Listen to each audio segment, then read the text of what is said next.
Hello all, and welcome back to the Smokey Scale. We finally made it to the 20th episode of the series, and even though it's gone through tons of changes, and I said I'd get rid of it, this wouldn't be the first time I lied about getting rid of the series. So of course, today's episode is about an album released in 2020 titled Post-Human Survival Horror, which was released by the metal group called Bring Me the Horizon.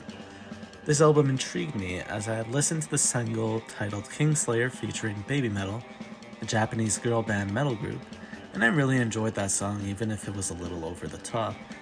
It's the experimental side of the track that gets me going for it. So anyways, without further ado, let's get into the review.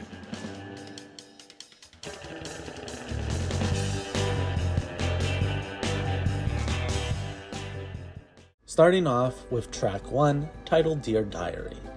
Right from the get-go, we get intense screaming and a very hard instrumental putting out the atmosphere for this album as a whole. The variation with this track in terms of singing and the different sections of instrumental work to really send out a message on what it's about as well, that is not just another generic metal album. I basically have no gripes with this track besides it being a little short for me. Dear Diary gets an 8 out of 10. Track 2, Parasite Eve, sort of works as a secondary intro/interlude for the album, explaining the concept of post-human. While I do think it's okay for the most part, I don't really like the spoken parts of this track as well as the instrumental during those parts because it just feels very off to me. Another gripe is I also feel the track drags on way too long, and topping that off with spoken word sections, it makes it boring to listen to past the first 2 minutes. The chorus, however, is super infectious and is the best part of the song. Parasite Eve gets a 5 out of 10. Teardrops, the third track of the album. I don't have much to say about this one except that it feels a little generic for this album and sort of acts as filler to me. It's still pretty enjoyable, just not what I'd be hoping for from an album so conceptually abstract. Teardrops gets a 7 out of 10. The fourth track is Obey featuring Youngblood. A very interesting choice for a feature indeed, but it doesn't sound too bad, and the song is very enjoyable to listen to for me. A sorta samey but hard-hitting instrumental, really good vocal performances, and an interesting addition to the post-human concept. This is what I like to hear.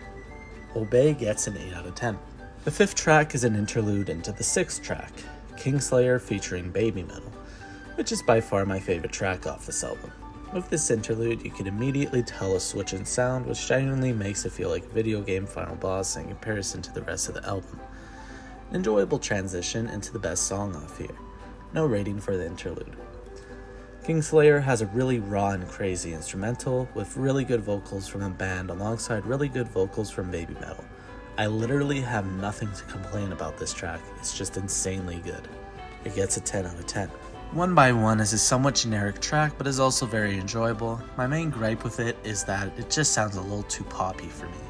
The feature from the Nova Twins is an enjoyable addition alongside the bulky male vocals from Bring Me the Horizon.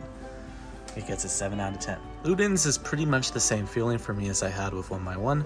Very enjoyable, a little too generic for me, a little too poppy. It gets a 7 out of 10.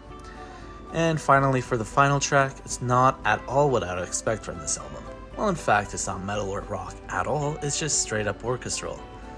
Enjoyable, but not something I'd replay. 7 out of 10. And that does it for the tracks on this album. A good bulky set of tracks with a fair bit of latency alongside the goods. Let's talk about the verdict of this album.